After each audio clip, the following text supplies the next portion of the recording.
Hello my dear students, welcome to our channel learn physics with Guna sir. మన channel first time కూడా చూస్తున్నట్లయితే వెంటనే subscribe చేయండి. So మరిన్ని అప్డేట్స్ కోసం బెల్ ఐకాన్ని క్లిక్ చేయండి. ఈ వీడియోకి మీరు ఒక లైక్ ఇచ్చుకోండి, మీ ఫ్రెండ్స్ కూడా షేర్ చేయండి. ఇక కాన్సెప్ట్లోకి వెళ్ళిపోతే ఈరోజు మన కాన్సెప్ట్ ఏంటంటే derivation for the path of A projectile in horizontal projection. So first try to understand the heading. ఏంటంటే derivation for the path of A projectile. అంటే ప్రొజెక్టైల్ అంటే ఏంటి? ఏదైనా ఒక బాడీని కనుక, దట్ మీన్స్ ఏదైనా ఒక వస్తువుని కనుక మనం ఇస్తున్నట్లయితే దాన్ని ఏమంటాం అంటే ఆ వస్తువునేమో ప్రొజెక్టైల్ అంటాం. ఓకే, అక్కడ చేసిన వర్క్ ఏదైతే ఉందో దాన్నేమో ప్రొజెక్షన్ అంటాం. So in horizontal projection. So horizontal projection అంటే ఏంటి? ఫర్ ఎగ్జాంపుల్ ఇది ఒక హారిజాంటల్ ప్లేన్. ఇది ఒక హారిజాంటల్ ప్లేన్. ఈ హారిజాంటల్ ప్లేన్కి సర్టెన్ డిస్టెన్స్లో అంటే ఫర్ ఎగ్జాంపుల్ నేను ఏమంటున్నానంటే అప్వర్డ్ డైరెక్షన్లో హైట్ అనుకుంటాం మనం. సో ఏ అనే ఒక పాయింట్ని చూస్ చేసుకున్నాం. ఏ అనే పాయింట్ని చూస్ చేసుకుని ఇక్కడ నుంచి నేను ఏం చేశానంటే బాడీని ఓకే ఈ హారిజాంటల్ ప్లేన్కి ప్యారలల్గా ఇలా విసిరాను. సో ఈ విధంగా ప్యారలల్గా విసిరితే ఎంత వెలాసిటీతో విసిరాను? నేను యు అనే వెలాసిటీతో విసిరాను. మరి యు అనే వెలాసిటీతో అలా విసిరినప్పుడు బాడీ నిజంగా అదే డైరెక్షన్లో వెళ్తుందా అంటే అలా వెళ్ళదు. ఎందుకని? ఈ యొక్క గ్రావిటేషనల్ ఇన్ఫ్లుయెన్స్ వల్ల అది ఏం చేస్తుందంటే ఈ విధంగా దాని యొక్క పాత్ని చేంజ్ చేసుకుని ఫైనల్గా మనకి ఓకే సి అనే పాయింట్ దగ్గర గ్రౌండ్ని రీచ్ అవుతుంది. ఓకే, సో ఇప్పుడు మనకి ఈ యొక్క పాత్ ఏదైతే ఉందో మనం విసిరిన వస్తువు యొక్క పాత్ అంటే అది వెళ్ళే మార్గం ఏదైతే ఉందో అది పారాబోలిక్ షేప్లో ఉంటుంది అని ప్రూవ్ చేయడమే మన కాన్సెప్ట్ యొక్క ఎయిమ్. ఓకే, మరి చేసేద్దాం. సో ఇప్పుడు మనం ఏం చేసామంటే ఒక టవర్ తీసుకున్నాం. ఒక టవర్ దాని యొక్క హైట్ ఏమనుకున్నామంటే ఏబి అనేది ఇక్కడ టవర్ అనమాట. దాని యొక్క హైట్ వై.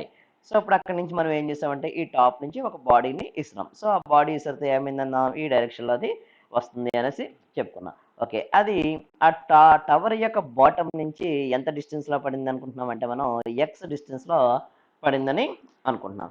సో ఇంకప్పుడు మనం చూసినట్లయితే ఇక్కడ హారిజంటల్ రేంజ్ అనేది బీసీ ఎక్స్ అవుతుంది మనకి.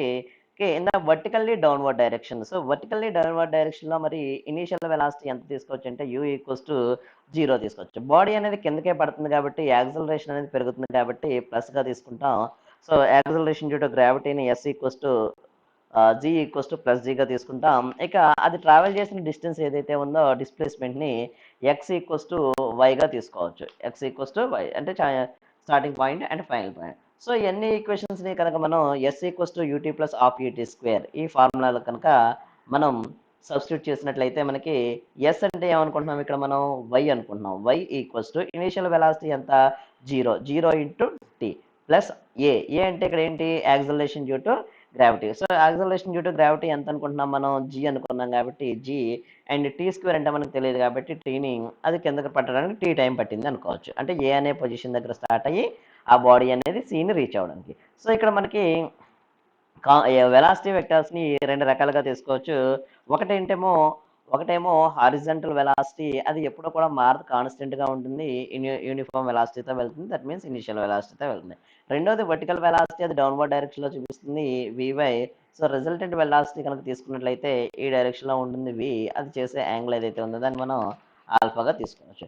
ఇప్పుడు మనకి ఏమైంది? వై ఈక్వల్స్ ఏమొచ్చిందంటే హాఫ్ జీటీ స్క్వేర్ వచ్చింది. Half GT square. ఓకే, మరి ఇక్కడ టీ అంటే ఏంటి? టీ అంటే తెలియదు కాబట్టి టీని మనం ఫైండ్ అవుట్ చేద్దాం. సో టీని ఫైండ్ అవుట్ చేయడానికి మనం ఏం చేద్దామంటే ఓకే వెలాసిటీ అనేది ఎలా ఉంది? హారిజాంటల్ డైరెక్షన్లో యూనిఫామ్ కాబట్టి హారిజాంటల్ డిస్ప్లేస్మెంట్ అంటే ఏం రాసుకోవచ్చు అంటే మనం horizontal displacement equals to formula ఏంటి అంటే ఓకే డిస్ప్లేస్మెంట్కి ఫార్ములా ఏంటి? Velocity into time. మరి ఇక్కడ ఏ వెలాసిటీ తీసుకోవాలి మనం?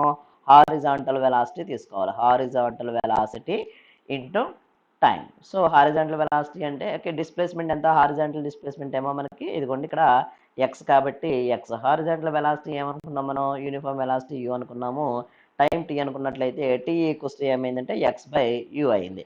ఓకే, ఫర్ ఎగ్జాంపుల్ దీన్ని మనం ఈక్వేషన్ నెంబర్ 1, దీన్ని ఈక్వేషన్ నెంబర్ 2 అనుకుందాం అనుకోండి. ఇప్పుడు ఈక్వేషన్ నెంబర్ 2ని substitute in equation number 1.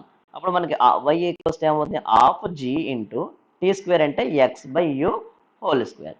So X by U whole square అంటే ఏం రాసుకోవచ్చు? That implies Y equals to half into G into X square by U square. మరి ఇక్కడ యూ స్క్వేర్ ఈ టర్మ్స్ ఏవైతే ఉన్నాయో ఈ టర్మ్స్ ఆఫ్ జీ ఈ టర్మ్స్ అన్నిటిని మనం సమ్ కాన్స్టెంట్ ఏ అనుకున్నట్లయితే suppose if we say if we say A equals to ఏమనుకుంటున్నానంటే G by two U square అనుకుంటున్నాం. అనుకుంటే అప్పుడు ఏమవుతుంది, వై ఈక్వల్స్ టు ఈ అంతటి ప్లేస్లో మనం ఏ రాసుకోవచ్చు, ఏ ఇంటూ ఎక్స్ స్క్వేర్. మరి y equals to a x square అనేది మనం మ్యాథమెటిక్స్లో కనుక చూసినట్లయితే దేనికి ఏ టైప్ ఆఫ్ గ్రాఫ్ ఇస్తుంది, మనకి పారాబోలా అని ఇస్తుంది. కాబట్టి hence the path in which the projectile travels is parabola. దాని ప్రకారం మనం ఏం చెప్పొచ్చు అంటే ఏదైనా ఒక హారిజాంటల్ ప్లేన్కి ప్యారలల్గా కనుక మనం ఒక బాడీని కనుక ప్రొజెక్ట్ చేసినట్లయితే దాని యొక్క పాత్ అనేది సో పారాబలిక్ పాత్లో ఉంటుంది అనేసి ప్రూవ్ చేయొచ్చు. That's it.